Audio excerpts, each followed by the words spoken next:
On va s'intéresser aujourd'hui aux idées fascinantes du livre La joie de l'abstraction d'Eugenia Cheng. C'est une exploration qui nous offre une perspective complètement nouvelle sur ce que sont, au fond, les mathématiques.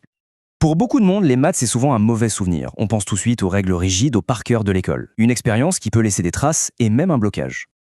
Mais voilà, et si cette vision des maths n'était qu'une toute petite partie de la réalité? On va découvrir ensemble une autre facette des mathématiques, une facette pleine de créativité, de structures cachées et de connexions assez inattendues.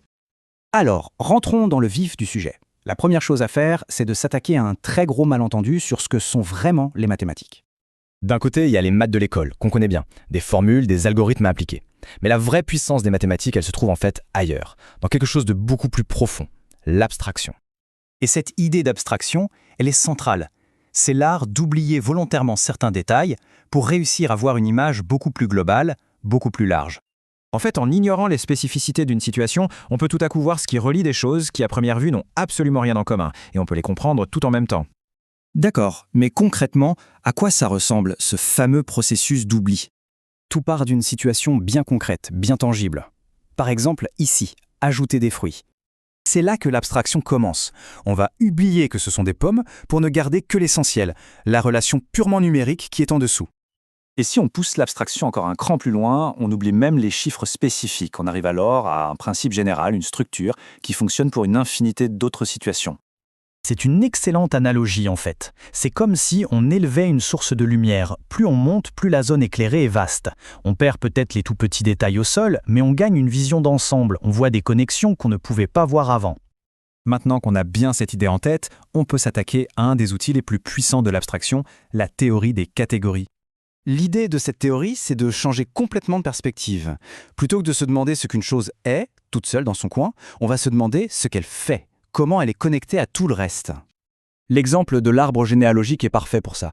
Le rôle de tante n'existe pas de façon isolée. Ce rôle est entièrement défini par ses relations aux autres. C'est la sœur de quelqu'un qui est aussi la mère de quelqu'un d'autre. Et là, on touche à un point vraiment important. Cette façon de raisonner, ce n'est pas juste un truc de matheux. Non, c'est un outil incroyablement puissant pour la vie de tous les jours. Cette approche va même jusqu'à remettre en question des choses qu'on pense être des vérités absolues, immuables. En fait, la réponse dépend entièrement du contexte.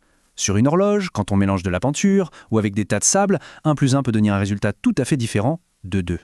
Le point crucial à retenir, c'est que la vérité dépend très souvent du cadre dans lequel on l'énonce. Comprendre ça, c'est la clé pour avoir des arguments plus clairs, plus productifs et bien plus nuancés. En se concentrant sur les relations et la structure, on peut tout à coup identifier et mieux comprendre des systèmes très complexes du monde réel, que ce soit en sociologie, en biologie ou dans n'importe quel autre domaine. Au final, ce qu'il faut retenir, c'est que cette pensée mathématique, cette pensée abstraite, c'est comme s'offrir une nouvelle lentille pour observer ce qui nous entoure. Une lentille puissante qui permet de voir le monde bien plus en profondeur. Et ça nous laisse sur une dernière réflexion, une invitation.